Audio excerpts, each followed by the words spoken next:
Le message du jour vous est présenté par notre frère Marc. Salut, chers bien-aimés de notre Père Céleste. Notre message intitulé « Toute la Bible parle de Jésus » continue. Chers bien-aimés, je vous invite à réfléchir à ce qui suit. Imaginez que je donne à 50 personnes une feuille de papier et je leur demande de la déchirer en différentes formes. Mais je ne leur dis jamais ce que je vais en faire. Maintenant, quelles sont les chances que je puisse prendre ces morceaux et former une corde de l'île Maurice avec eux? Très faible, n'est-ce pas?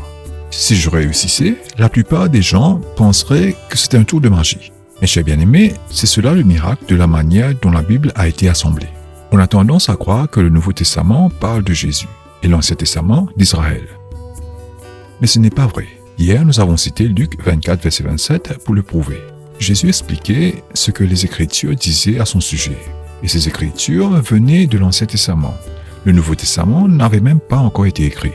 Chers bien-aimés, les images, les métaphores, les analogies et les prophéties de la Bible, du début à la fin, racontent le plan de Dieu pour sauver l'humanité et construire une famille pour l'éternité. Tout commence avec Jésus. Vous pouvez le voir dans chaque livre. La cohérence de la Bible est en soi un miracle. Voilà pourquoi nous l'apprécions davantage. Si vous deviez résumer la Bible en une seule phrase, que diriez-vous? L'Ancien Testament pointe vers Jésus, le Nouveau Testament parle de Jésus et avec Jésus. Toute la Bible parle de Jésus. Le suivrez-vous aujourd'hui?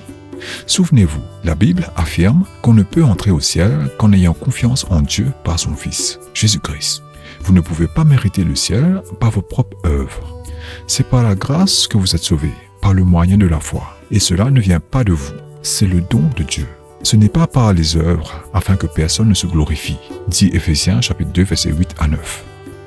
J'espère que vous avez reçu le message. Jésus seul. Que Dieu vous bénisse tous. Profitez de votre journée en lui. À demain. Au revoir. Si toi aussi tu crois que la parole de Dieu est une bénédiction, partage-la et sois une source de bénédiction pour les autres toi aussi.